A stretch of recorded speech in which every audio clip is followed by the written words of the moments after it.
Awesome. All right, welcome. I'm Ryan Holger with TEC. I have a ton of stuff to go through with you guys. Just a little quick background. The reason why I'm doing this webinar is essentially because everybody keeps asking. So for like the past 2 months, everyone constantly asks heat pump questions, like more than 10 a day. It's nonstop. Whereas previously I would get like 10 heat pump questions a year here in the Chicagoland market. So it's absolutely crazy. So I'll explain why that is and all the things that are happening, and then answer all the questions that everyone's had all this time. The short of it is heat pumps install almost exactly the same as an AC. So there's nothing really super unique going on here, but there are 3 or 4 things that we have to address. And this particular webinar is only going to address those things. So we're not going to talk about how to do normal stuff like sheet metal and piping. We're only going to talk about what's different on a heat pump versus an AC. All right, so first off, why is this happening? Why is everyone wanting a heat pump all of a sudden that didn't care at all a minute ago? The primary reasons are, 1, utility prices. It hasn't been like this since 2008. That's the last time I could do a heat pump calculation residentially in the Chicagoland area, meaning, ComEd and Nicor customers. That's the last time a heat pump had any payback at all, any. Other than that, gas heat just trumped it. But as you probably saw, starting in May of this year, your gas bill started going up. And if you haven't noticed that, take a look, because in the summertime, you don't notice the gas bill that much. But it's going to be really painful for you this winter. The gas prices are ginormous. Simultaneously, your electric bill, if you're on ComEd, is also lower. Not because the electric rate went down, but because you're seeing a credit on there, KWH credit for a carbon reduction lawsuit type thing. You'll have that on there for at least a year. So your electric price is lower right now, your gas price is higher, and all of a sudden a heat pump in general does make some sense for some applications. Now, add on top of that, that ComEd has had AC and heat pump rebates for a long time, residentially speaking right now. But September 13th, they jacked all the money up. So I'm assuming most of you saw this. This is probably why you're on the webinar to begin with today. But heat pump rebates went up a lot. So for mini splits, they went from $450 to $1,350. For regular ducted heat pumps, they went from $400 to $1,400. And for high efficiency ones, 18 SEER, they went from $500 to $2,000. So essentially the dollar amounts tripled and quadrupled, which has generated an enormous amount of interest. Not that $400 wasn't a good rebate, it is. It's pretty decent around the country, but $1,400 is a lot of money, and obviously 2,000 is even better. So that's what's been driving this interest. Any customers that have installed a heat pump September 13th and later are eligible for this. Technically, this program expires at the end of the year, but it is highly, highly probable it'll be renewed into the coming year. So at TEC, if you didn't know what we've done, specifically with our residential dealers, the Bryant Carrier type dudes, we put together some bundles. So we went back to the factory, not me, somebody smarter than me, went back to the factory and asked for some very specific heat pump combinations that meet this requirement. Because historically, we don't stock a lot of heat pumps here. We do some. We do some entry-level ones for people that have all electric homes. And then we do like some really high efficiency inverter ones for people that want to, be green and do all that great stuff. And in the middle, we kind of didn't do a lot. We only had stocked a few. So now we're trying to stock a bunch. So specifically what we have, if you haven't seen these bundled price pages, is the 25HCB6 model number, which is a 16 SEER model. We have that bundled with furnaces because generally in our climate, we're doing dual fuel systems, which I'll explain in more detail as we go along through the install and wiring stuff. We're doing dual fuel systems, which means there's a gas furnace and a heat pump together, and they're working at certain times of the year, one or the other. So we have these bundles together. This is showing the 2 tons. There's 3, 4, or 5 tons, all those kind of things. Of these bundles of that particular outdoor unit, or a 25 VNA8, which is an 18 SEER unit. If you pair it with a fan coil, you put it with a furnace, you're probably getting 16, 17 SEER. But either one of those 2 models bundled with a furnace, and you could buy the 2 as a single package. And you can see there, you got down the left-hand side, the AHRI number, which you will need for your utility rebate claims, as well as tax rebate claims, or tax credit claims, excuse me. So you have the AHRI certificate, you have the SEER rating on the right-hand side, and you have the coil that you'll need to use in conjunction with those bundles. So if you haven't seen those yet, talk to your territory manager at TEC. This is something you would want to do immediately. So for the past few weeks, guys have been doing these. As mentioned, these ComEd rebates last through the end of the year, officially speaking. So September 13th through December 31st, we are expecting that they get continued on after that. The official answer on that will be next Thursday. If you're a residential contractor and you work in the ComEd territory, you will want to log into that webinar on Thursday and get all the details. If you don't have the link to this, if you get the regular Friday, training email spams from me, which is probably how you got this link today anyway, you'll have this on there and you should probably log in and listen in on that.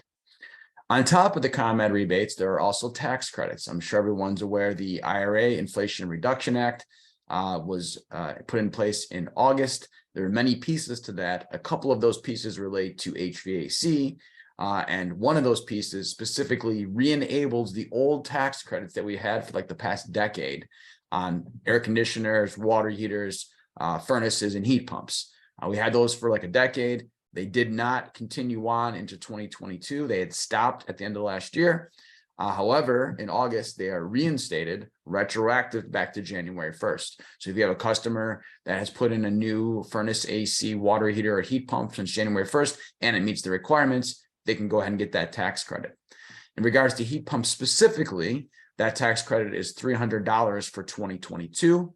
And you have to hit all three of these metrics that I have on the screen, which is 15 SEER, 12.5 full load EER, and 8.5 HSPF. If you're not familiar with that term, it's heating seasonal performance factor. That is basically the SEER on the heating side of the heat pump. All right, so you have to hit all three of those and you can get a $300 tax credit as a consumer if it is your main primary home.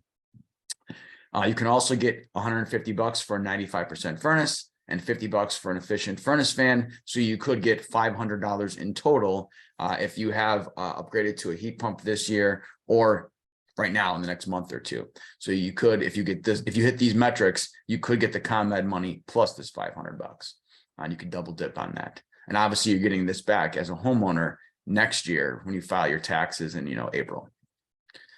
On top of that, the Inflation Reduction Act also extends, or I shouldn't say extends, expands this credit for 2023 and beyond to a more exciting tax credit.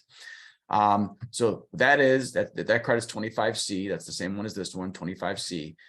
So that extends on, and now instead of 10% up to $300 on a heat pump, it's 30% up to $2,000 on a heat pump, and $600 on an AC, $600 on a furnace. The credit technically has a $1,200 cap. However, that cap does not apply to heat pumps. So you can get an AC and a furnace for $600 plus $600 equal $1,200, or you can get a heat pump system up to $2,000 instead.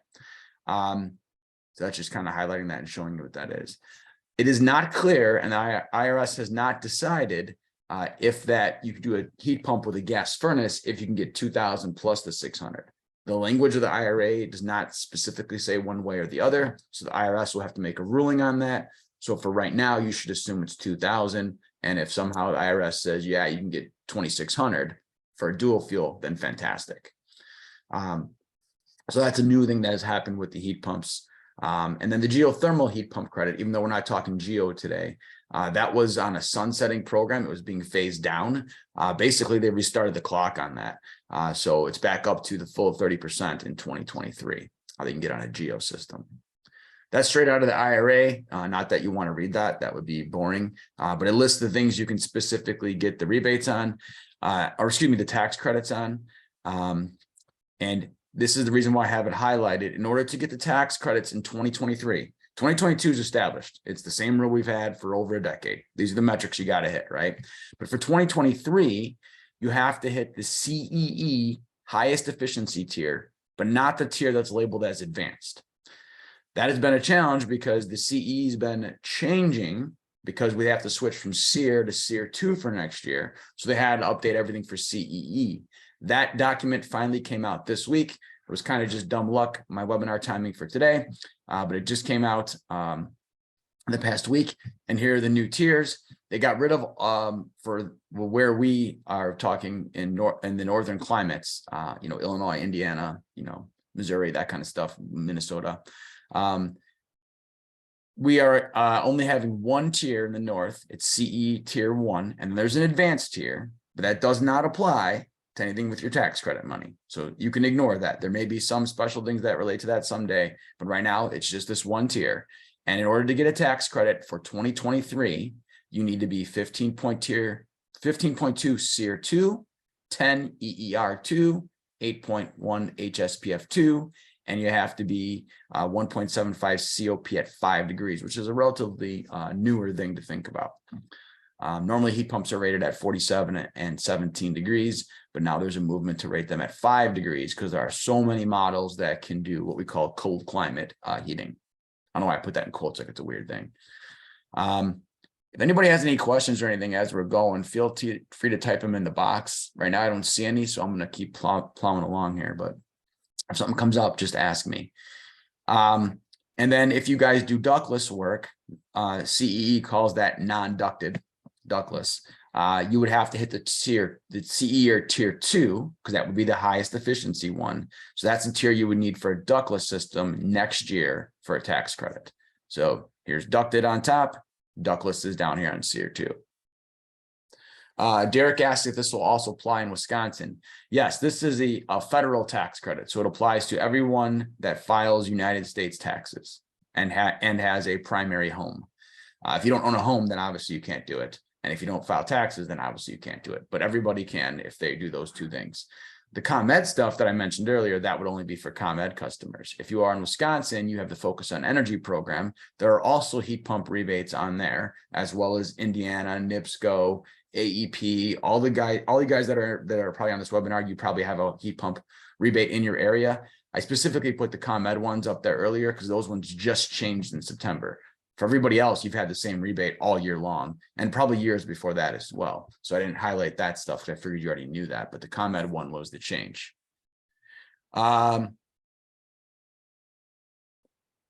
Someone named Anonymous, which is always weird, says this seems way lower than what we thought they'd be for 2023. You have to remember that this is SEER 2 and HSPF 2. So I didn't highlight that in this webinar because I thought everybody was up to speed on that. But starting next year, two things happen. One, all of the SEER ratings for everything for minimum DOE efficiency go up. But two, the test procedure also changes. Instead of testing things at 0.1 external static, they're now tested at 0.5 external static, which is significantly more. Obviously, it's 5 times as much fan energy that's going to be needed to do that work. So every single thing that exists in the market today, if you were to rate it under the new system, it would drop on SEER. So a 15.2 SEER 2 is basically about a 16 SEER today, as far as what it would do. Kevin asks, do the units meet those ratings for 2023? I don't know which units you mean. The SEER 2, the CE tier 1 is what you have to do for 2023 for a tax credit.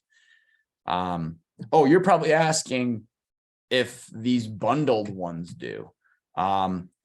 That I am not sure on, because these bundles are only listed in SEER, and this new scenario for next year is SEER 2. So there'll have to be some decision made on whether that kind of stuff could double dip on there or not. But right now there's no SEER 2 rating for the bundled stuff. Eric's asking if rebates are good for a commercial. So everything I've showed you so far is utility rebates for a residential home and tax credits for a residential homeowner. There are commercial rebates and there are commercial tax credits, but it's not what we are showing on the screen here. It works completely differently. Just for a real quick discussion point, tax credits. I didn't have any of this stuff in here because this was all the stuff you guys are asking, like the last webinar we did last month. But the tax credits commercially are 179D. Those are up to $1.80 per square foot for doing energy modeling more efficient than your current building. And that'll change next year to $2.50 to $5 per square foot, depending on how much better you are over the baseline efficiency standard, which is 90.1 2007. So if you beat it by 25%, you get $2.50 a square foot. If you beat it by 50%, you get $5 a square foot. But it is not a product-based tax credit for commercial. It is a whole building analysis based tax credit for commercial. And then there are also heat pump rebates from ComEd and other utilities for commercial. A lot of the same questions that are coming up. So everybody's asking about, literally every one of you is asking the same thing, which is if these bundles apply to future tax credits, these bundles are for SEER only. The tax credits are SEER 2 only. So right now, this would not apply to that. But the tax credits, just so you're aware, are not the same easiness to get, I should say, as the ComEd rebate. ComEd rebates are just based on SEER. It's super easy. The tax credit stuff, you got to get the EER. That means you're going to have an efficient unit at part load and an efficient unit at full load and an efficient unit at a high COP. So to get these tax credits, in general, you're looking at like, for you guys that know carrier model numbers, you're looking at like a 25 VNA4. That's the kind of thing that gets these kind of tax credits, that hits all of these various metrics, all 5 of these things. You're not going to get there usually with entry level. You're not going to get there with entry level. You're sometimes might get there with mid tier if you get the exact right combination of widgets. So you should think of the ComEd stuff as really being your go-to for people in the middle pricing range stuff. And for people that are going like full out, doing like everything like Infinity Evolution, full large units with the, 76 stages of heating and cooling. That's these people for the most part, because 15.2 is not crazy hard to get, but this higher EER is. You need a lot of surface area to do that. So you're not going to get there with like a 25 VNA 8. All right, so hopefully that clarifies. All right, so let's just talk briefly how heat pumps in general work, because a lot of people have asked that lately as well. There are different types of heat pumps. We're going to focus today on air source heat pumps, which means the heat pumps extract heat from the outdoor air. You could also have water source, where you're getting it from a water loop with a cooling tower and a boiler. You could get it from a ground loop. Most of us call that geothermal, even though it's technically not, but we call it that.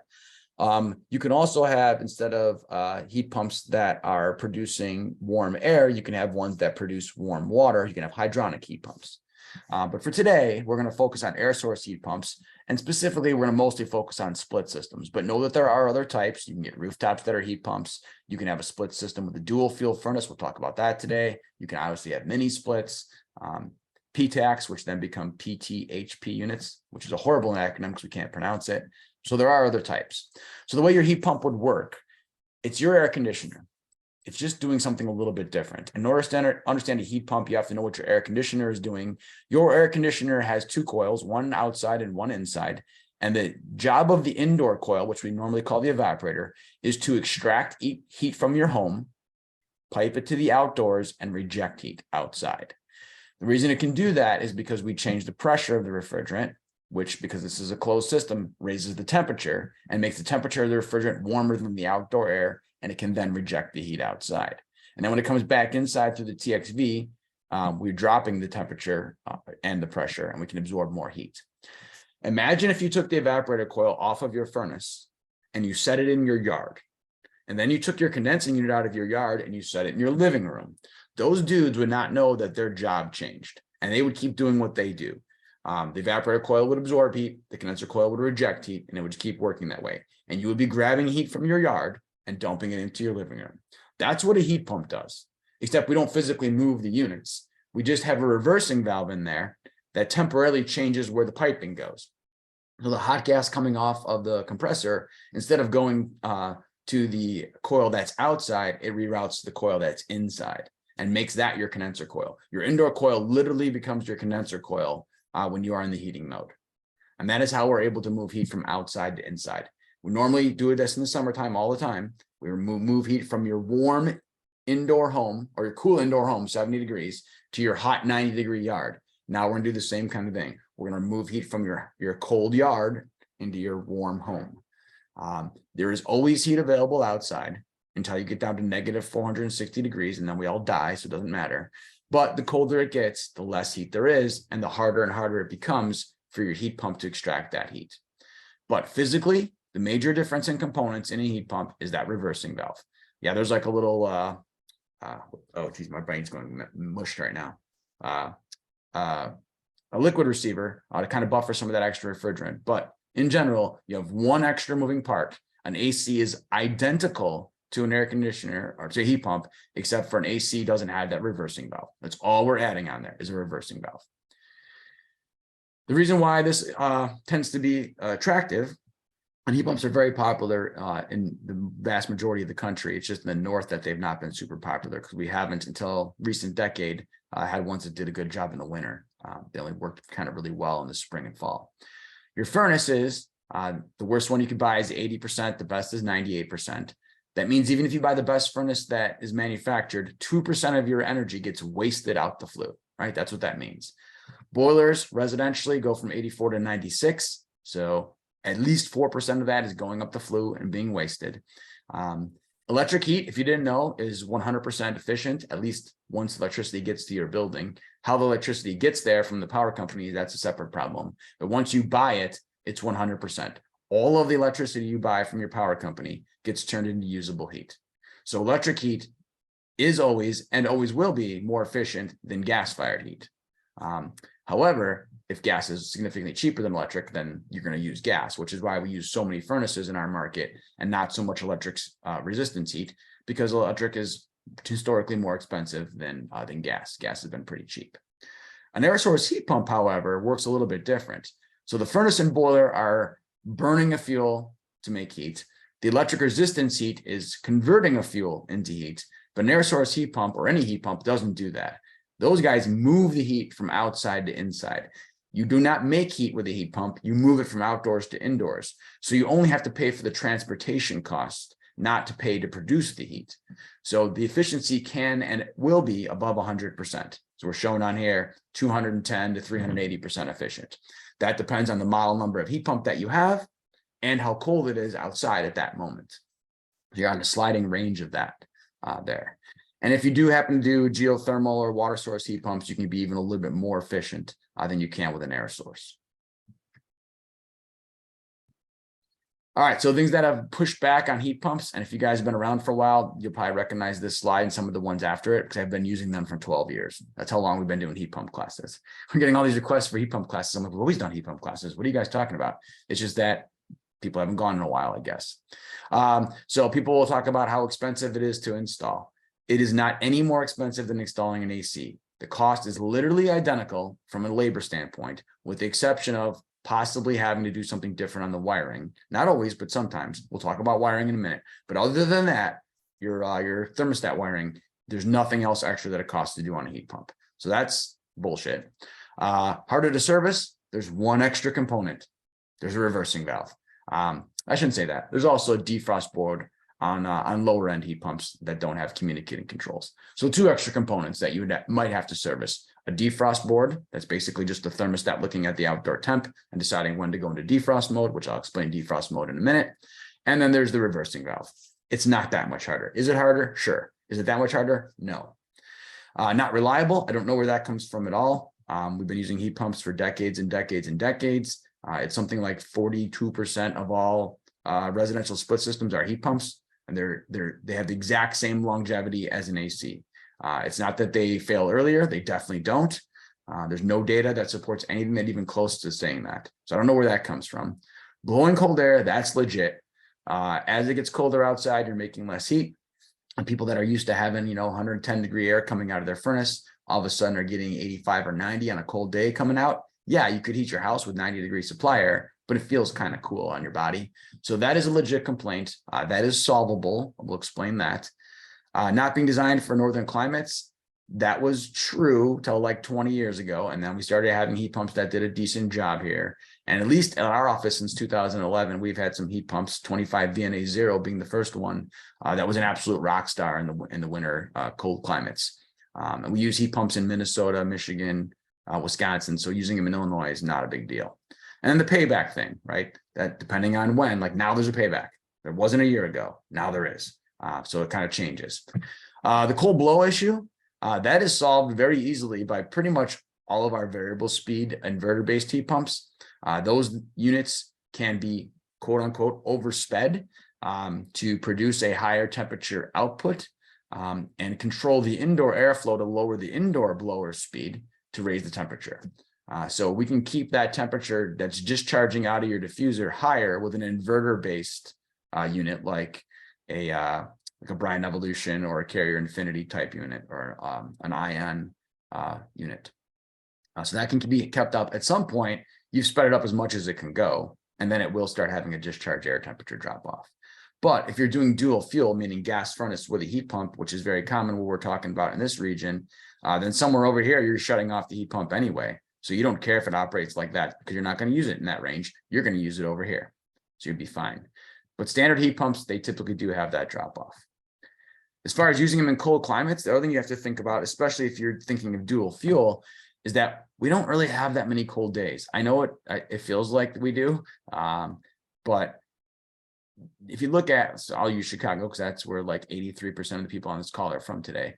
If you look at Chicago, there's 8,760 hours in the year. 6,000 of them are wintertime, meaning below 65 degrees. That is a little bit depressing, but we have all those cold days. But 4,500 of those are above 30 degrees outside, which is fantastic for pretty much every model of heat pump. So really, the days you can't run a heat pump is only 1,500 hours worth, right? Or if you want to say it this way, it's 24% of the hours would be days that a regular heat pump might not do so well, and you'd have to run a gas furnace or electric heater. And if you look at days that are above 20, if you get a heat pump that can do that, which some of them can, we'll talk about that in a minute, then you can cover 90% of your winter with the heat pump and not have to run your gas appliance. For those that like the visual, here's your cooling run hours, right? This is 200, 400, 600 run hours, and here's your heating run hours. So we have a lot of time in this middle where heat pumps are really good. And then down over here where many heat pumps struggle, not all, but many struggle down here. So you can get a lot of work done on your heating your building for the times of year that matter. You can do heat pumps down here as well. You can do a heat pump on -10, -13, -20 degree days. You can do that. It's just that it's harder to do if you don't have a gas furnace, because then you have to have more electric supplemental heat or an oversized heat pump. Just to give you real quick, I'm not going to go through these in detail. These are just some case studies from some of the different areas around the Midwest, showing examples of cold climate applications where people have been doing cold climate heat pumps in these markets for a long time, but now some of the utilities and stuff are analyzing it to see how much energy they can actually save. And most of the utilities in the Midwest are pretty much focused on dual fuel. But here's Minnesota. Here's an example of another study in Michigan. Here's some specific ones. This one's all the way in Canada, Montreal. Granted, that's kind of similar to Chicago's climate. They're even doing heat pump heating down to -5 degrees, keeping the supply air up above 100. And then here's one out in North Dakota, -24 degrees they're doing with the heat pump. Although in that case, the supply air is only 92, which is -24 out. If you want to see heat pumps that do well in a cold climate, this is the database you want to look at, ashp.neep.org. If you go there, you'll see all the manufacturers that have what we call cold climate heat pumps, which means that at 5 degrees outdoors, they're rated at 1.75 COP. That means they're 175% efficient on a 5-degree day to get on that list. Normally heat pumps are rated at 47 degrees outdoor and 17 degrees outdoor. The reason the 47 came about, I know it's an odd number, that's about how far away from an indoor temp you would be for heating as you would be from an indoor temp to cooling on a 95-degree day. So cooling was always rated at 95. And then when they invented heat pumps, they said, oh, well, 47-degree day is kind of like a 95 for this piece of equipment. So that's how the 47 came about. And then somebody said, dude, what about when it's colder? Okay, let's drop 20 degrees off 17 and rate it there. And then now more recently, someone said, hey, we got to start testing this stuff in really cold stuff. So how about a 5-degree data point? So now we have a 5-degree data point. So if you go to that database, you can find all kinds of cold climate heat pumps. Most of them are inverter driven, but you'll find ones from, Bryant, Carrier, Heil, Gree. Here's all the Gree ones. I had the Gree ones already from my other class, so I just put the screenshot up there to give you an idea. But all the manufacturers we work with have stuff on that database. But the nice thing about these is they tell you what BTUs you're going to get on a 47-degree day and down at a 5-degree day, right? And this one, I'm not losing very much BTUs. That Gree unit, if you guys haven't seen the Gree units, they do a really good job of maintaining their capacity all the way down on cold days. So I'm only losing 5,000 BTUs on a 5-degree day compared to a mild day. And my efficiency is still 182% on this one right here. So that database is hopefully helpful to you. All right, I'm gonna look and see if there's any questions here before I move on to the next section. Jared asks, does locating the outside unit in a sunny place help it heat in the winter? Sure. I guess that would slightly help it. Not enough for you to actually notice it, but in theory, but it would penalize you in the cooling season because then your unit would be hotter there. So the sun location is basically irrelevant for air conditioner or heat pump placement. But technically you would be correct. Given heat pumps will be used more, does it decrease lifespan compared to AC? I would say no. There's no studies, and I've looked at this for the past 11 years. There's no studies that show a heat pump will not last as long as an AC. In fact, if you look at the ASHRAE life expectancy data for both, they're both listed as 15-year life expectancy items for a small split system. Because it runs more is probably not the reason why it's going to be a problem. Things that are running tend to not break. Turning them on and off, yeah, that tends to break stuff. The other thing that happens, and the reason why most ACs and outdoor equipment in general, heat pumps as well, get replaced is not because the unit ran too much. It's because the outdoor weather conditions beat the hell out of it. So furnaces, for example, have an average life expectancy of 18 years. They're located inside. You put stuff outside, like a rooftop, which is also a furnace, by the way, right? A furnace with an AC, life expectancy goes down because the weather conditions are beating on it, meaning they're rusting out, there's constantly exposed to water, and things like that. But no, there's no data that would show that a heat pump will not last longer because it runs in 2 seasons instead of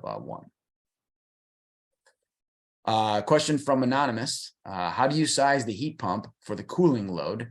If you are replacing an existing 3-ton 80K system, how do you oversize the heat pump for heating load? All right, so normally on a normal heat pump, we size it for cooling, which means you're not going to have enough heating, right? For example, in his case, he has 80,000 BTU heating example and a 36,000 BTU cooling. That's fairly normal-ish around here, right? That you have heating be more than the cooling for most houses. If you size the heat pump for the heating load only, you would have too much cooling and you would beat the hell out of the machine the rest of the year, and you'd have horrific dehumidification. For anybody that's been in my other classes or webinars, you know I hate oversizing stuff. So normally we size a heat pump for cooling, which means you don't have enough heating and you need something else to supplement it, meaning electric heat, gas furnace, boiler, something, right? If you want to, if you have a variable capacity heat pump, an inverter heat pump, you could upsize it a little bit because you have the ability to ramp it down. You don't want to go crazy with that because there's a bottom to every inverter and every modulating anything, right? Every fan, pump, compressor that modulates, gas valve, there's some floor to that. You can only go down so far. So if I can only go down so far and I oversize it, I've essentially disabled my ramping ability on the regular days of the year, which I don't want to do. So you can't oversize it like crazy. But normally what we do on a heat pump, if it's an inverter, is we might round up a size. So for example, if your load was, in your case, 36,000 BTUs, instead of getting a 3-ton heat pump, I might get the 4. And then I'll get more run hours out of it because of that. I think I have some examples I'll show you of that in a minute here. I'll get more run hours of the year that I can use the heat pump solo by himself to take care of it. So maybe instead of turning my heat pump off at 31 degrees outside, I turn it off at 20 degrees outside because he can handle more of the year for me. But I wouldn't go up more than one size on a residential heat pump unless you had really, really phenomenal turn down on your compressor, but you probably don't have that, at least not with residential stuff. Somebody said, can I share a Flex page? I don't know what that was for specifically. I got a bunch of stuff coming up too. Someone said, any tips for working on a heat pump when it's 0 degrees outside? Should I get a tent with a heater? I guess you could. For some of the residential guys, working outdoors seems weird. For guys who do commercial work, you've always been working on systems outdoors. If you got rooftop units for your customers, you're fixing their heating systems on the roof in the snow all the time, so it's normal. But yeah, you would have a heat pump for a customer residentially now. You'd be working on outdoor equipment in the winter. A tent with a heater, probably you could do that, but setting all that up sounds like a pain in the ass for most service calls. So you're probably looking at more traditional things like coveralls, insulated boots, that kind of thing. All right, balance points. There are 2 balance points for each heat pump system. Balance point means There's a thermal balance point and an economic balance point. Thermal balance point means at what outdoor air temperature can my heat pump that I'm choosing, what specific model, cannot make enough heat for the specific home that I'm putting it in. That answer will always be different depending on which model you pick and the BTU needs of your home. So I could take a model number, whatever it is, and put it in my house, and maybe my thermal balance point is 37 degrees. I take the exact same heat pump and put it in your house, and maybe the thermal balance point is 28 degrees because I've sized it differently relative to your home, and your home has a different load characteristic to it. So it's a bit dependent on the home and the model of the heat pump. That's a thermal balance point. That's just going to be physics. The unit can only do what it can do kind of thing, and your house needs what it needs kind of thing. Then there's an economic balance point. That means based on the cost of my fuels, when will it be cheaper? This would only come into play on a dual fuel for economic. When would it be cheaper to not run the heat pump and instead run my boiler, my furnace, my whatever other thing I had that's not electric? So the way we've done that historically over time, what happened here? Oh, I'm on the wrong thing. Okay, there we go. Is we've graphed those out. So this comes out of the product data manual for the 25 HCB6. I chose that one because that's the one that's in that bundle that we were talking about earlier. And then it gives me the curves for the capacity. So here's a 5-ton, a 4-ton, a 3-ton, a 2-ton model. On the bottom here is outdoor air temperature dropping as I go to the left. And on the vertical axis is the BTU output dropping as I go down this way. So if I look at the 3-ton, that's just a common size, right? This is the amount of BTU capacity that heat pump can move from the outdoors to the indoors to heat my building. And obviously the downside of this is as it gets colder outside, he gives me less heat, but that's when I need more heat, right? That's the challenge. What I would then do is I would plot this load line from my house. So this particular load calc was a 0-degree day that needed 55,000 BTUs. So I can plot that on there and then draw the line down on an angle like this. Some people just kind of take a random 45-degree angle. I shouldn't say random. It's pretty accurate. And then say, yeah, it's probably how my house is probably going to load that way. And you can do that, and that's probably okay. Or what you could do is pick another point. So what I normally do is I do my load calc here, and then I put in a fake zip code to get different outdoor weather data. And I get it for some place where it's like, 20 or 30 degrees outside. And then I have 2 points and I can plot my line straight through. It honestly ends up being pretty close to a 45-degree angle on these particular carrier charts. It depends on how close the numbers are squished together on the chart you're getting from the manufacturer. But for a carrier chart on this particular model, it's like a 45-degree angle. So I plot it here. I plot my load there. I draw a line between the two, and where those guys cross, that's my break point, my thermal break point. My heat pumps, I need this much heat in red. I got this much in black. I have plenty of heat all right here, right here, right here, right here, right here, right here. And then in this case at, 29 degrees, that's when I have the exact amount of heat my heat pump can do versus what my house needs. And as I get colder, my heat pump makes less, but my house needs more. So everything between the red and black line here has to be helped out by somebody else. An electric heater has to come on to help them out, or a boiler, or whatever else you have available to you.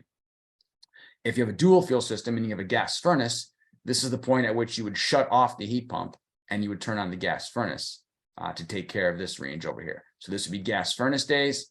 This would be heat pump days. Now there's going to be the economic side of the gas furnace scenario. So I'll explain that in a minute, the economic balance point. But from a thermal standpoint, this is how much my heat pump could do. Because today we want to talk about this unit. We want to talk about the 25 VNA 8 because that's a common one you guys have been using as well. So on this one, the curves look a little different, right? This is traditional heat pumps here, but on these guys, there's an inverter. So the curve is a little flatter, if you will. That flatter curve is because the outdoor fan and indoor fan can work together as a team to try to get the optimal capacity. But right here is the 36,000 BTU line. Here's that same load line. This exact same example, 55,000 on a 0-degree day, right? So this guy can handle it down to, I'm squinting, I'm sorry. 28 degrees is my cutoff point if I put the 3-ton in. To the question that someone typed in earlier, what if I upsized it a little bit for heating mode? Because I have an inverter and I could ramp it down a little bit. So if I put a 4-ton in instead of a 3-ton, I would be on this curve up here. My house doesn't change though, right? So my new thermal break point would now be 18 degrees. So I can go from, I forgot what I said before, 28, we'll call it, down to 18. If I go from a 3-ton to a 4-ton model, I can have 10 more degrees of outdoor range where my heat pump can handle it by himself. All right. And you can do this for any model of heat pump. Any Bryant or Carrier or Heil heat pump has this chart in there, and you can grab this chart. Now, just be careful. Sometimes there's two charts, a maximum and a minimum. For the balance point, you want the maximum one. The minimum one is more for like zoning systems and how far you can ramp down and that kind of thing. But you want to use the maximum one if there's two. If you guys are doing GREE, which some of you guys are, because those have been pretty popular units for the past 6-8 months, they don't have that graph. They have tables like this. It's fine. It's nice. It's actually, in some cases, better because I can get the exact numerical number that I want for some of my calculations. But it makes it hard to do the balance point because I like to do the balance point via graphing it. But this is a 2-ton, 3-ton, 4-ton, 5-ton scenario for that GREE flex unit. If you guys don't know what that is, the GREE flex unit is a horizontal discharge unit made by GREE, obviously, that we've been putting on furnace dual fuel type systems. Because it has an inverter on it, but it's not a communicating one. So there's a little bit of a cost savings there on the unit. But if I just looked at one of my regular graphs, this is a generic heat pump right now. It doesn't matter which one it is because I just wanted to use it as an example. And I had this other, plot line like we had a minute ago. I could take that GREE data. In this case, I'm going to take it from the 3-ton unit because that's all my examples were based on today. So I take that 3-ton GREE data. It's right there. And I start plotting the points. There's the 47-degree test point. There's the 17. And you can see it's pretty flat. Like it maintains it. If you look on here too, you can see it pretty much maintains its BTUs. Right. So in other words, it has the ability to operate at cold temps and it just slows itself down when it doesn't need that. Whereas these other two that I showed you weren't quite as good. This one was decent, right? And this one didn't do as good of a job at cold temps. This is a really good option for a dual fuel house, this unit, but not so good for a heating pump only type house. So in any case, I plot those two on there. I threw the 5-degree rating point on there. And then I picked a couple other ones on here just to kind of get enough of it so it looked like a curve. So you can see it's reasonably flat. And then at some point right here which is like 17 degrees, it starts dropping off. But if I plot that same house line on here, 55,000 BTU need on a 0-degree day, right? My case over here, what is that? 12, 14, 15. I'm at a 16-degree thermal break point. So at 16 degrees outside, this GREE unit for this person's exact house would not be able to keep up by himself. And I would have to use my supplemental heat in this range over here or switch over to my dual fuel system. Remember, this line is just one that I chose, 55,000 BTU load. If they had a higher load or a lower heating load, this line would look different. So there is no answer for, oh, this model heat pump or something like that. There's not. You have to do it specific to that project. Or you have to be super conservative and lazy. Those are your choices. Conservative and lazy, don't save very much energy, but the job's done. Or spend the extra time and actually do a load calc and then plot it out. If you're going to be lazy, you might as well use this chart. This is one that a lot of people put out. This one happened to come from Minnesota. It's generically speaking. But once you got your thermal breakpoint, you can do an economic breakpoint. So if you take your cost of fuel, so right now at my house, I'm averaging 13 cents for my electric bill. I have a 7.5 or 7.8 cent kilowatt hour rate, but by the time you add in delivery charges, taxes, fees, and all that, I am at like 13.2. And on my gas side, same thing. I have a decent gas rate like everybody else. Well, I did up until May, right? But once you add taxes and fees and all that in, I'm at about $1.25 right now. So let's just say $1.25, 13. So somewhere in the high 30s would be the economic balance point from a generic standpoint. I don't have a specific model of heat pump in mind right now. Just generically speaking, for an average efficiency heat pump, what would the break point be economically? So you could take your thermal break point, whatever it was, say 17 on this project right here, and then look at my economic break point. If I had a dual fuel system, and that we'll call that 37, well, what am I going to do, 17 or 37? I'm going to do 37 because below 37, it's cheaper to run the furnace. Above 37, it's cheaper to run the heat pump in that case. So hopefully that makes sense. For Bryant, Carrier, and systems like that, we can all, and Heil, we can also use a calculator that we have. You guys may have seen this. It's the op cost calculator. You probably have used it for comparing furnaces and ACs for people. You can also do a lot of heat pump stuff on there and show them how much money they're going to save, which is great. And that's fine. But what I'm more interested in today are these two numbers, because it calculates the thermal break point and the economic break point. It knows the models of heat pump you're putting in, and you told it the load of your house. So it can just do that graph thing for us automatically. And that's in fact what it does. So in this case, I got 13 cents and $1.25 is my two utility rates. This one right now, I got 3 examples for you. This first one's an all electric home, meaning they're an apartment or they're a house that doesn't have gas service for some reason or whatever. They're all electric. They got a regular 10-series air conditioner. They want to upgrade it. What can they do? Right now, they're spending a ton of money on heating their house, like $4,000 to heat a house like that if you're heating all electric, which is crazy, obviously. So you're like, oh, yeah, we'll put in a better air conditioner for you, right? And we go into a 17-series air conditioner. How much would they save? They'd save a couple $100 because they're only saving on the cooling side, really. The heating side, yeah, they got a better fan coil with a better fan, so they save some fan energy on the heating. But other than that, I mean, the actual raw heating cost didn't change, right? So that's not very good. Or you can go to a heat pump system. So in this case, I have a 16-series 2-stage heat pump with the same exact fan coil I had a minute ago. And now all of a sudden they're saving $2,700. And then over here, I did another one with an inverter based one. And that one's $2,900. And if there was a space for another column, I would have done that super high end 24-series inverter, but that's a different discussion. So what I'm looking at over here are these breakpoints. I don't see them on the AC systems because that's not a thing there. So it calculates the thermal breakpoint. So for this specific model, with this specific home, in this specific climate, at 27 degrees, that heat pump is not going to be able to do it by himself. And electric heater has to come on to help it. If I chose this one, he can go all the way down to 20 degrees by himself, and electric heater would have to help him. I don't turn the heat pump off and run electric heat by itself. That's stupid. People do that. It's dumb. You should run them together. Heat pump is stage 1, electric heat is stage 2, or even heat pump is 1 and 2, and electric heat is stage 3. You would not shut the heat pump off unless it got down below a COP of 1, which would be not likely. That's like negative, like really low negatives at that point. So stage 1 is the heat pump. Stage 2 is your electric auxiliary. You do not shut the heat pump off if they have an all electric home. That's the thermal breakpoint. Here's the economic breakpoint for those two. So thermal breakpoint means I can't get enough BTUs out of the heat pump to do what I need to do at that temperature and below. Economic breakpoint means I would spend more money running the heat pump than my other fuel. In this case, other fuel is electric resistance heat. So at negative 22 degrees, that's when my heat pump would have dropped below 100% efficient, and it'd be cheaper to run the electric heat. And at this one, it's negative 35. For as often as those two things happen, don't even bother setting that up on your controls. Just run the heat pump for the 2 times every 50 years that we get below negative 22. It's fine, like not a big deal. Let electric heat help it out.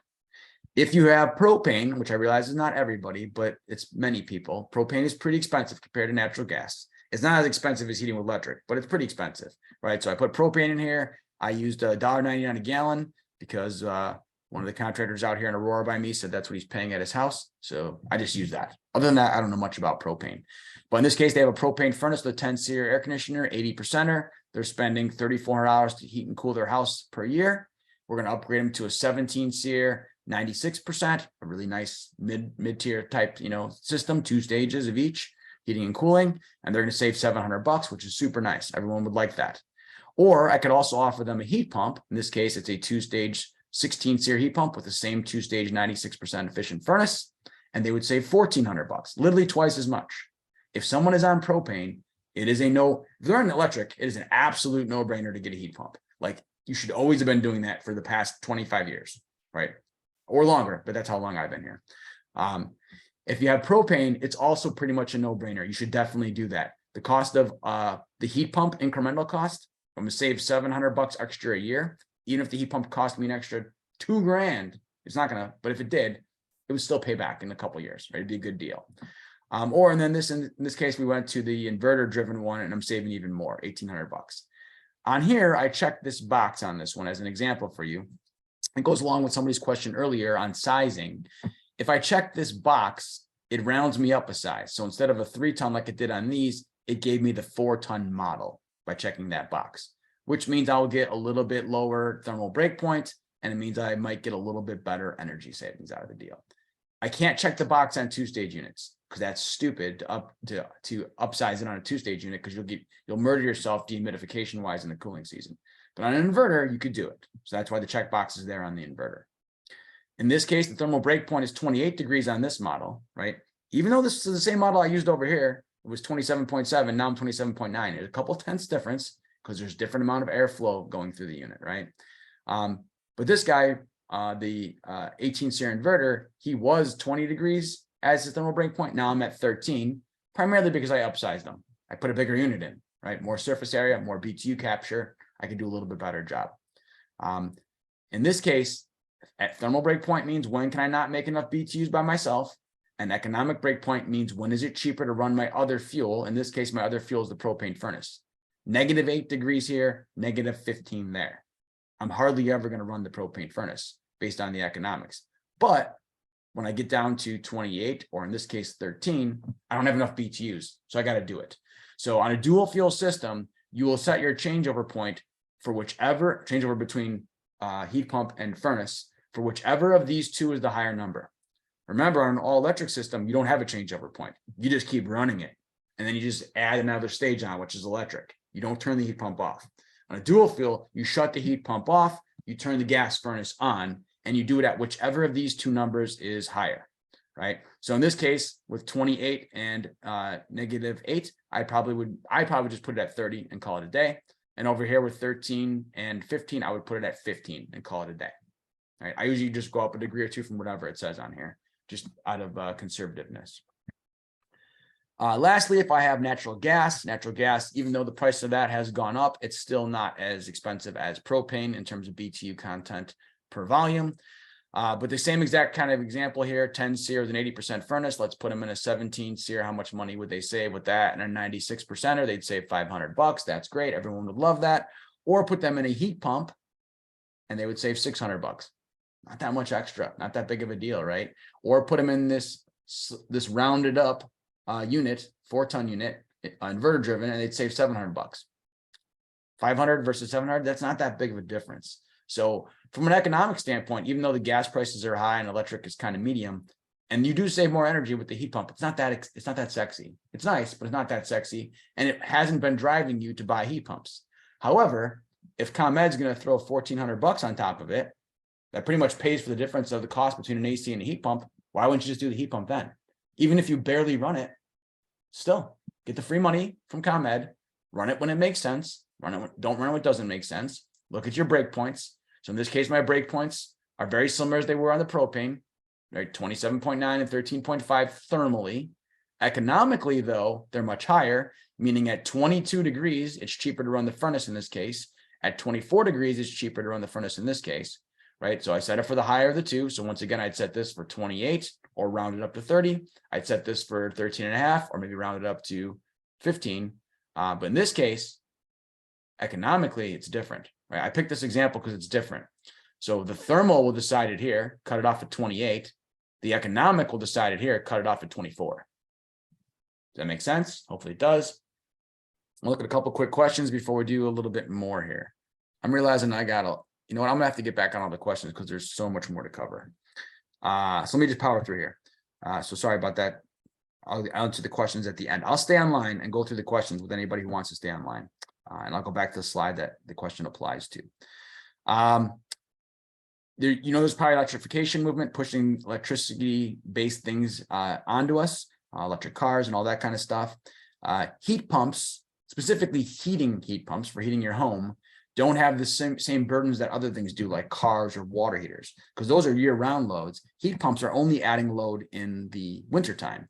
Yes, they do run in the summer, but you already had an AC running in the summer. So that's just a swap. The only new usage of power is the winter, and the grid is not under as much demand in the winter. So many utilities that need to do electrification and carbon reduction and all that stuff, like the heat pump idea, because heat pumps don't put the same burden on them as far as grid development goes as other technologies would, because they are adding usage on times that are not the most use times of the year for them. So they're wintertime loads. So there's that going on. It does help out with carbon reduction. This is showing you some examples. Blue is a gas furnace. Dark bar is a regular heat pump. And then this was a cold climate heat pump. These are just some generic ones.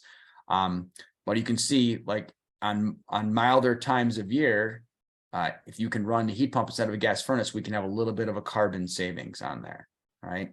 And then as it gets colder outside, if you have an inverter, it can still do better than the furnace as far as carbon. If you even care about carbon, right? You may or may not. I don't know. It's your own thing. Then as it gets really cold outside, the heat pumps put more emissions into the atmosphere than the furnace would. So the furnace, from a carbon standpoint, does a better job. I.e., it's another reason why dual fuel is a good solution for us here in the Midwest. All right, when you're installing these, what do we got to do different than an AC? Once again, I'm skipping everything that involves installation on an AC. You have to do all the normal things, brazing, excuse me, right? Purge with nitrogen, all those things have to happen on an AC or heat pump. What's different?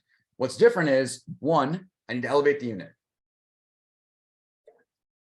For two reasons. One, there are times of year, this is going to be my evaporator coil, right? The coils switch jobs. Evaporator coil is going to have condensate on it. That condensate needs to be able to run down. So if it's on the ground, it's harder for it to run down to something. So I need to raise it up so I can drain it away. And then two, in our climate, we're going to have snow, and snow is going to drift up on stuff. I want to be above the typical snow line. Sure, there's going to be some weird freaky day where we have 4 feet of snow and then you got to go shovel in front of your heat pump. That could happen. But if I raise it up on stands or hanging on a bracket on the wall and I get it, a foot or more above the wall, that takes care of like 99% of my snow days, and I shouldn't have an issue.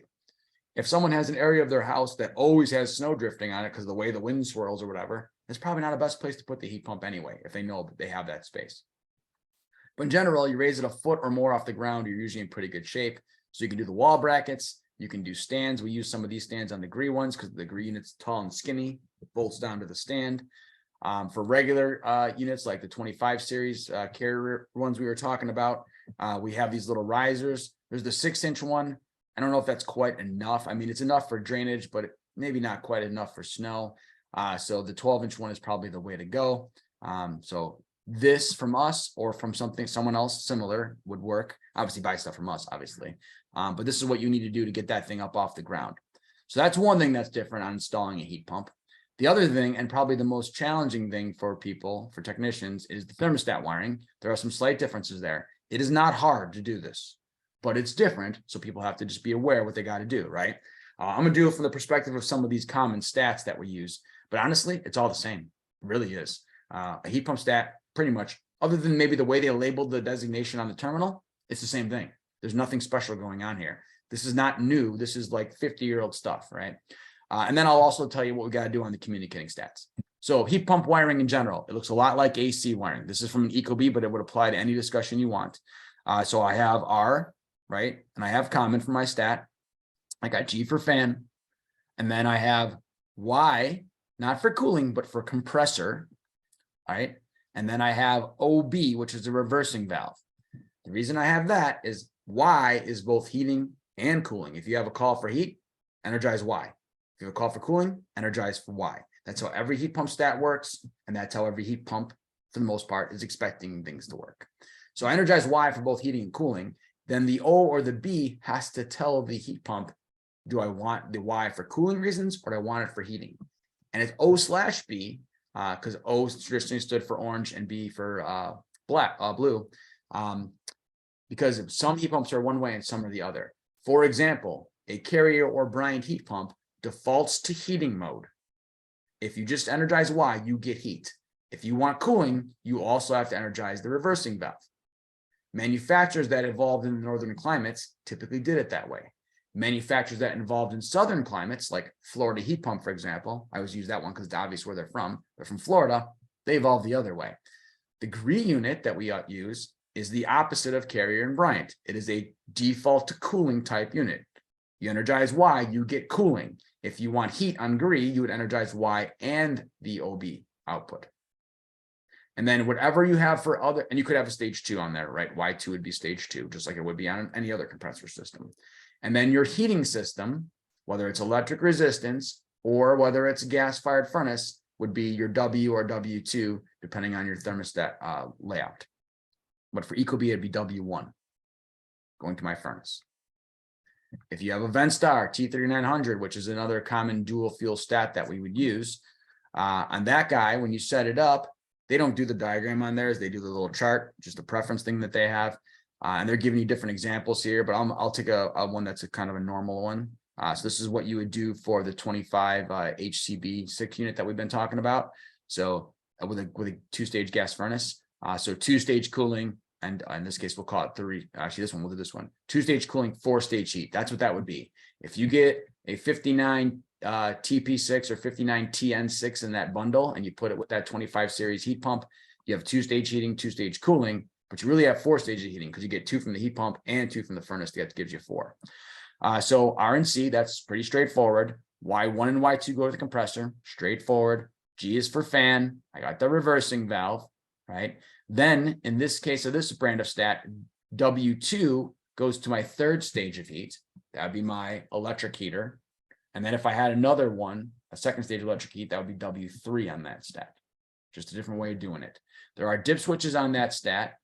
So you need to tell it on the stat if you have a heat pump so it knows that. And then if you have an O or a B, to say I have an O or a B, right? And we'll talk about that here in a second.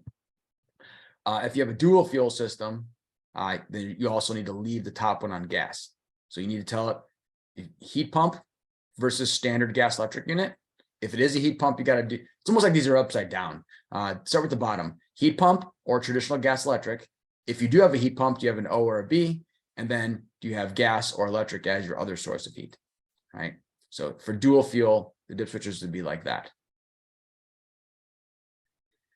If you go to the manual for that unit, 25 HCB6, like many traditional carrier units, they use this thermostat wiring diagram in there, which is like an old obsolete stat, but it's like a generic stat in their world. So it's on there. It doesn't really matter what brand of stat this is. It honestly doesn't, as long as it can have a W1, a W2, a Y1, a Y2, an OB output, and a outdoor air temperature sensor of some sort to do the dual fuel changeover, you're good. If you have Ecobee, the outdoor air comes from the internet broadcast. You do not have to install anything. If you have Venstar or this thermostat, if you found one somewhere, you'd have to wire an outdoor air sensor to it. But it shows you, more importantly, from our perspective, what's going on with the heat pump outside.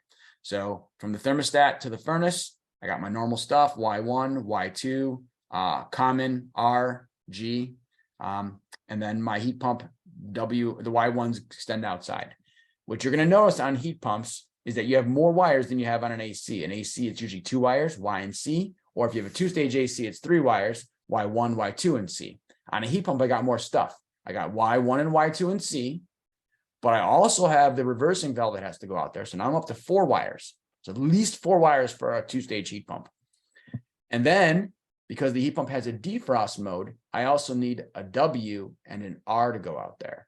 Depending on the brand of heat pump, this could be labeled as W1, W2, W, or D for defrost. Depends on the brand of heat pump you have.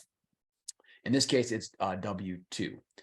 That W2 signal, or that defrost signal, and the R act like an extra thermostat, going back to the furnace. So the gas-fired furnace, in this case, W1 and R, the thermostat can close that relay and turn on the gas-fired furnace, or the heat pump can close that relay to W1 on the furnace and R and energize the furnace. The reason is when the heat pump goes into defrost mode, meaning, hey, it's cold outside, my coil is going to frost up because it's an evaporator coil, so it's condensating on the outside of it. My coil is condensing, it's going to freeze because it's below freezing outside. I need to defrost it.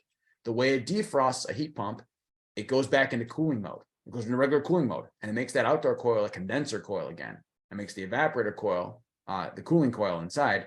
And now I use the heat of your house to thaw my outdoor coil briefly. When I do that, you're running in air conditioning mode, which means cold air is coming out of the duct, which means someone's going to be pissed.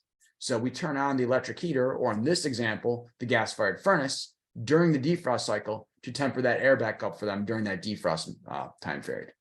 So you need to wire up that defrost. In our climate, you need to wire up that defrost signal. You do a job in Miami, I don't care what you do. It's fine. No one's going to know.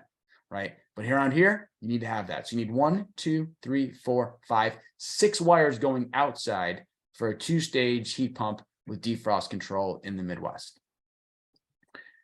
For you guys that are using the GRE units, so this is the Carrier 25 HCB6. If you're using the GRE units, you need 1, 2, 3, 4, 5 wires going outside. Everything's the exact same discussion as I just had.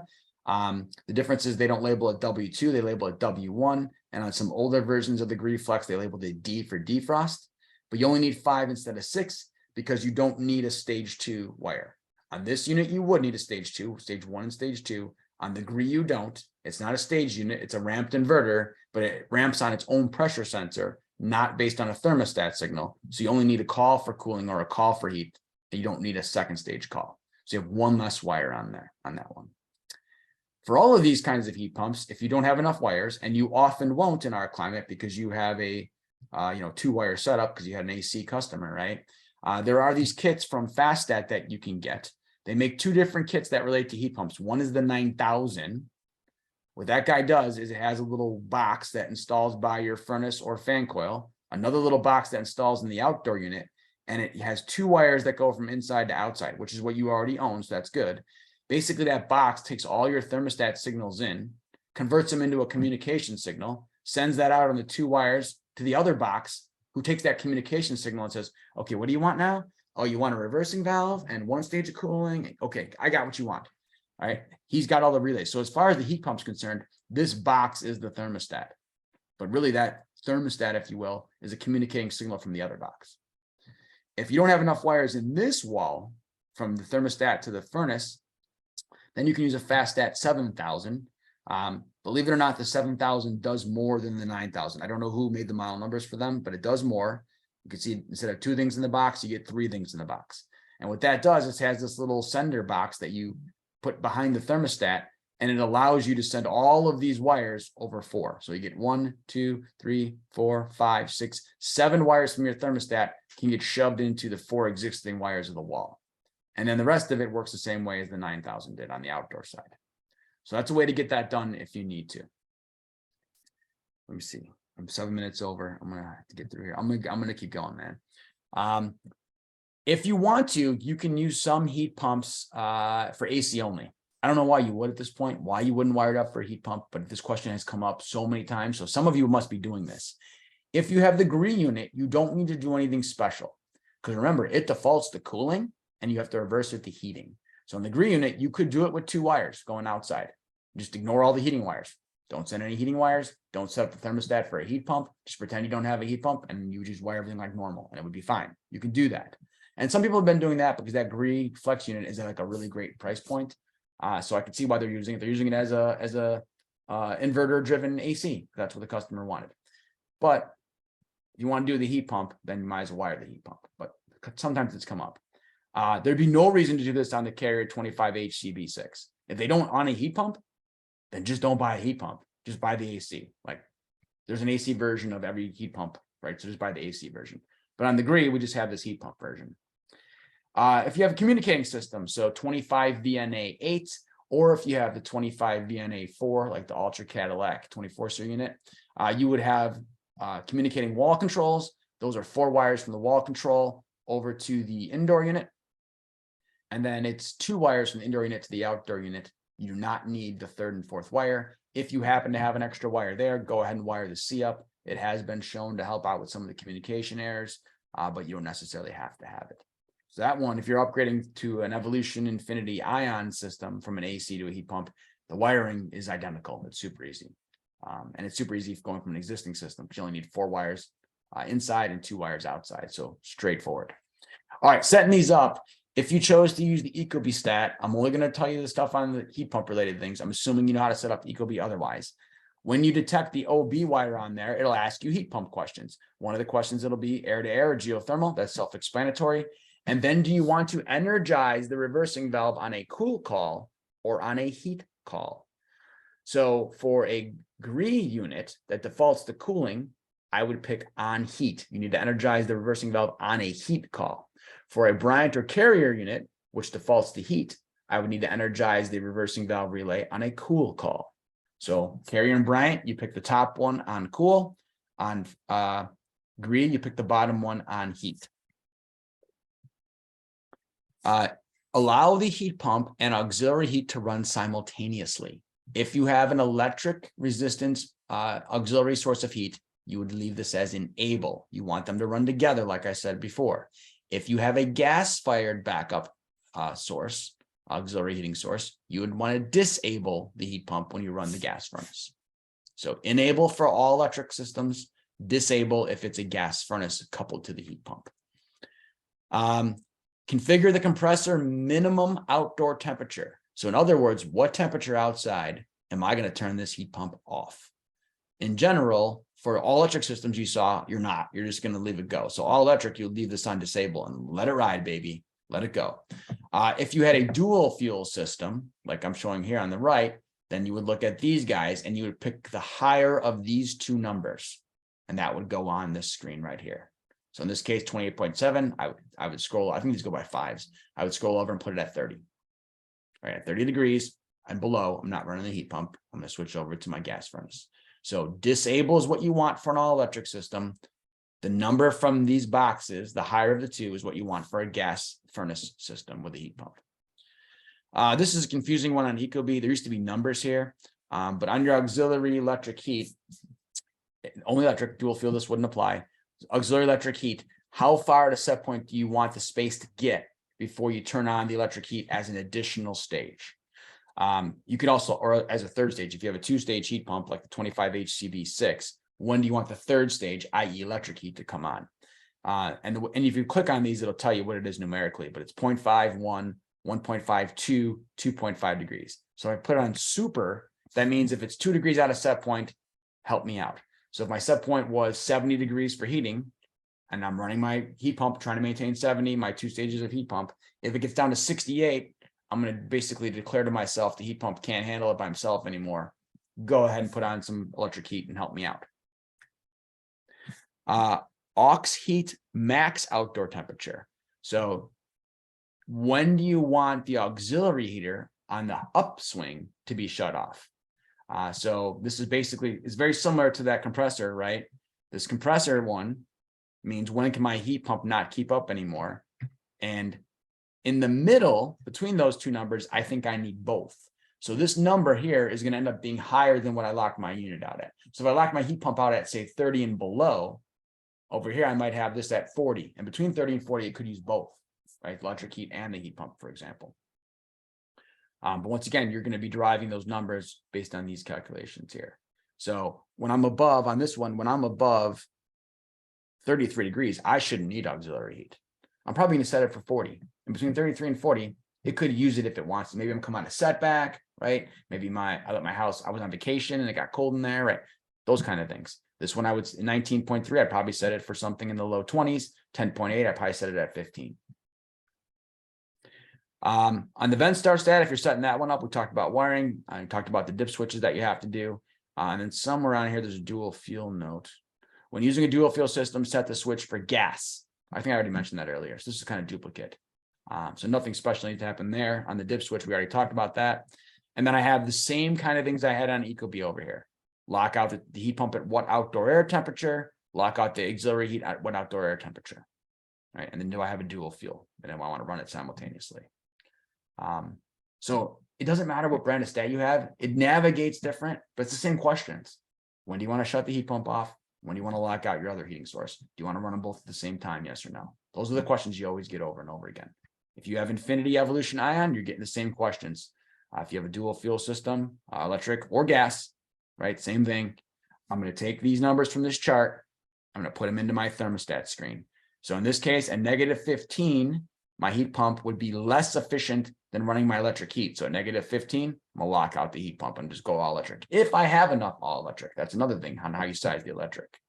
And then on this side, above 20, I shouldn't need electric heat. So I could technically do it at 20. But like I told you, I round up because between 20 and 30, I might want both in case I'm coming out of setback. On the gas system, the thermal breakpoint number goes over here, right? And then the economic breakpoint number goes over here. Charging, if you have the 25HCB6 or any normal non-inverter heat pump, you are charging it the same way you charge the AC units. You're charging it based on subcooling. Nothing different on that process. Exactly the same as before. That's the preferred method. Charge it on subcooling. You guys already know how to do that. If not, we have videos and stuff on that. But that really only works if it's above 70 degrees outside. And for AC, that's fine. But for a heat pump, you might be installing one when it's cold out. And what are you going to do? Not have any heating all winter? No, you have to do something. So those kind of heat pumps will give you a heating mode charging chart. You should only use this if you can't use the cooling, subcooling, because it's too cold outside. This is not as accurate as a subcooling method, but it gets you going for the winter. And then on your next cleaning check, you can do the subcooling method to kind of tune it in a little. But basically, I don't know if you guys can see the chart. But basically you have indoor temps going across and tonnages. So if I take a 3-ton with 70-degree indoor temp, it'll tell me my high pressure and suction pressure for whatever temperature outside. Let's say it's 20 degrees outside. I need to be, I can't even see it, 296 and 67. So I can get it done by checking my pressures that way. If you guys are doing the GRE unit, there is no charging chart and there is no subcooling number. The only method is the weigh-in method. They have no other method available to you. The unit comes pre-charged with enough refrigerant for a 15-foot line set. Be careful on that. Some of the literature says 31 feet.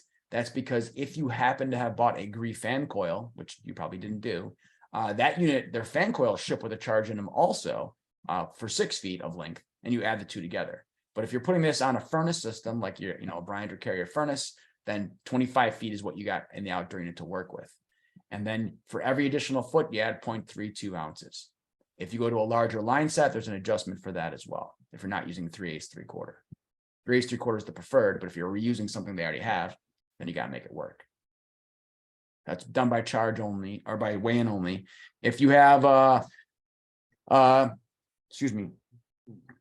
Infinity Evolution ion inverter unit, whether it's the 18 SEER, the 24 SEER, or even the old 20, and those ones you have the charging charts on the thermostat. Some of them do have a charging check chart on the inside of the door, but they've been getting rid of that and they want you to use the thermostat. So you tell it how long your line set is and what size line set. It already knows what evaporator you have. I don't know why there's a furnace model number on here. That's weird. That's a weird screenshot. I don't know where that even came from, but you can adjust that to whatever line length you have and it'll tell you how much refrigerant to put in. This was a 25 VNA 0 on this old screenshot from 10 years ago. So that's why there's so much refrigerant in that one. Then after you've weighed the refrigerant in, you can, in the thermostat, go to the subcooling mode and it'll tell you what your target subcooling is, right? Same thing as if you went and looked at a traditional unit and looked at the tag, except in this case, it doesn't say it on the tag. You got to go to the thermostat to get it. And then it'll go into the charging mode and you can go ahead and check your subcooling then. Okay, last things, and then I'm gonna go back and get questions. Just so you're aware, 30 seconds worth of stuff here. If someone has a hydronic system and they want to electrify, meaning they want to get rid of all their gas appliances, but they have a boiler, there are ways to do that. This has been coming up also, not because of necessarily rebates like the other stuff, but because people want to just be all electric. You don't want to do an electric boiler because that's inefficient. Well, actually, it's real efficient. It's 100% efficient, but it's really expensive. You want to do it with a heat pump. So there are heat pump boilers and heat pump chillers. They're never called the heat pump boiler. So when you start Googling that, you're probably not going to find anything. It's going to be called the heat pump chiller, or it's going to be called an air to water heat pump. We have a couple of them. We've had Multi Aqua for more than a decade. 5-ton heat pump boiler, essentially. They call it a heat pump chiller, but it's a boiler also. And then also there's one that we use from KN. That we can also get our hands on. And then if you want to do domestic water, I don't know, I didn't say it up at the beginning, I probably should have, but there are tax credits coming for that next year as well. I think it goes up to $1,200, but you can get a heat pump water heater. So it's a tank water heater with a heat pump. We do Bradford White ones, we do HTP ones. We've had them all both for years. We only do a handful because most of you guys don't ask for them, but now you probably will because there's a bunch of free money. And essentially everything we talked about in a heat pump is built into the top of that unit. That's why these units have this extra height on the top, because there's a heat pump inside there, right? Condenser, evaporator, all the normal things that we talked about. In this case, for these guys, they basically, their air, their outdoor air is air from your home. They take it from the basement. So they're taking warm air in from your home. They're using the heat pump cycle to use that to heat up your water in the tank. And the byproduct is cold air coming out of it. So it does make your basement a little bit cooler. It's a benefit in the summer because you get some free dehumidification. It's a negative in the winter because your basement's a little bit colder. All right, there's a trade-off there. There are some scenarios in which you can actually put like a duct extender on there and duct it to the outdoors.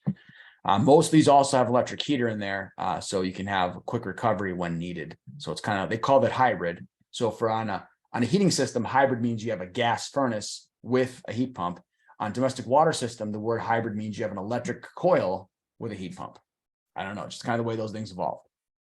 All right, I'm gonna go back and look at all the millions of questions I missed and see if I can get a decent amount of them answered. I apologize for going 20 minutes over on you guys, but if you can stick around for the questions, fantastic. Okay, let's see. Can landlords get the tax credit, or does it have to be owner occupied?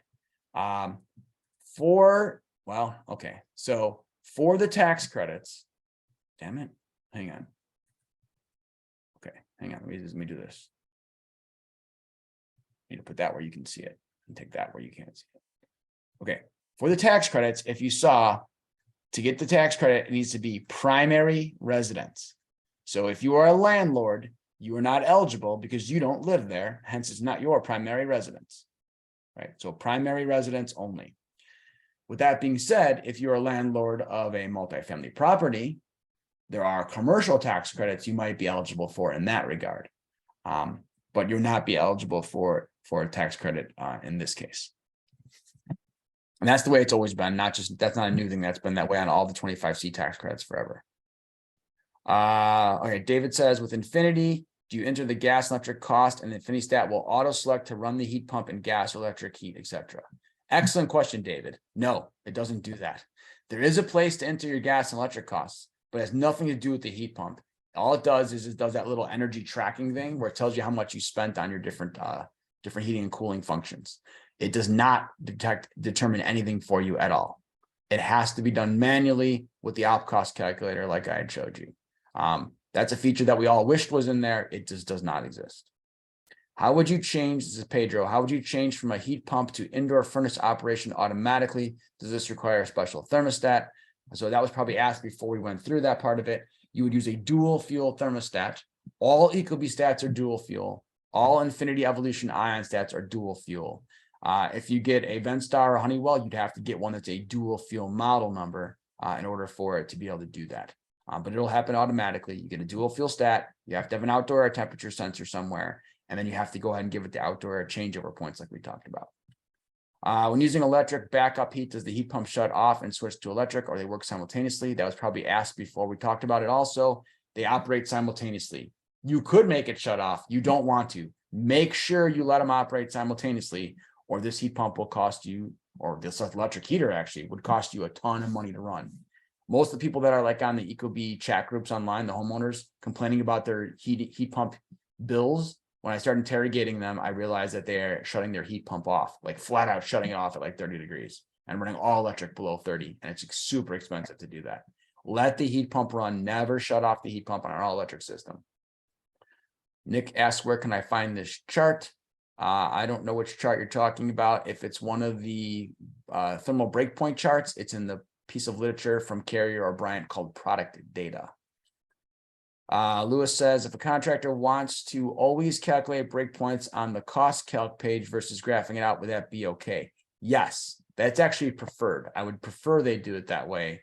The graphing method requires them to basically to do it right, to do two load calcs at two different outdoor air temperatures to get the graph line. The op cost calculator is like, once you get good with it, it's a 1 minute exercise to do it on there. That is the better way to go. So yes, that'd be great, Lewis. Anonymous says, where can we find this heat pump comparison calculator? The only calculator I used was the Bryant and Carrier op cost calculator. And in that case, if you're a Bryant and Carrier dealer, you would log into a website called hvacpartners.com. And then you would go to, I think it's a great question. It's like one of those things that's in your brain, but you don't remember how to do it. You go to, I'll do that while we're talking here. You'll go on here and you'll find it. While I'm looking for that, Joel says, sorry to come in late. How much penalty does the defrost cycle contribute to the heat pump operation? Heat pump efficiency, the HSPF number, that accounts for the defrost cycle. That's already built into there. So your penalty is already pre-built into your metrics. Some things like, for example, an Evolution or Infinity inverter unit, they do defrost based on live temperature data readings. So they only go into defrost if they have to. Other more traditional heat pumps go into defrost on a timer. The timer style, let's just say, oh, it's time to do defrost because it's below this temperature outside, and hence it's time to do it. Whereas the Infinity Evolution one says, yeah, it's below this temperature, but what's my coil temperature? Is it even close? Like if it's not, I'm not going to waste any energy doing it. So the communicating inverters from Carrier and Bryant don't go to defrost as much as the other units, so you don't get as much of an energy penalty, but that is captured in the HSPF efficiency number. All right, so if I was on the HVAC partners, I would go to marketing. I would go to programs and promotion. No. Dang it. Marketing software. So marketing software, competitive comparison tool. No, online ops calculator, right? So it was marketing software, online op cost calculator. That's how you would get there. Ramiro asked that exact same question, so I just answered that. Thomas says, can you show wiring for Infinity? We did that. I think he asked that before I did it. Liz says, does Ecobee offer an outdoor air sensor in the situation of Wi-Fi loss? No, Ecobee does not have an option for a hardwired sensor. Everybody that gets Ecobee asks me for that. But on the flip side, everybody that gets Ventstar, Honeywell, or Infinity asks me the opposite question. Can I just use the internet outside air? It's like wrong for 50% of people either way. No, it's only Wi-Fi based outdoor air temperature. If you lose Wi-Fi, the stat does not stop functioning. It doesn't make weird decisions. It just continues to use the last known outdoor air temperature. So let's say you have a power outage at your house and everything comes back on, but your Wi-Fi doesn't come up right away. Fine. It has whatever outdoor air temperature it used to have the last time you did have a Wi-Fi connection. So it probably didn't change 40 degrees or even 10 degrees in the amount of time you didn't have Wi-Fi. If you're going to have no Wi-Fi for a long extended period of time, and you think that's a thing that's going to happen at your home, you should not use Ecobee stat. But if you're just worried about like 2 hours, 5 hours, 10 hours of no Wi-Fi at a crack, it's fine. It'll use the last known outdoor air reading. Ross says, auto track humid, no need for OAT sensor if used with Ecobee Pro. I don't know what that's about. The outdoor air sensor is internet based only on Ecobee and Ecobee Pro. And that same outdoor air temperature reading from the internet does get used on the humidity reset function as well as the heat pump stuff. Mohammed says, do we record the webinar? Yes. Pedro says, good job. Okay. Any other questions that I didn't answer?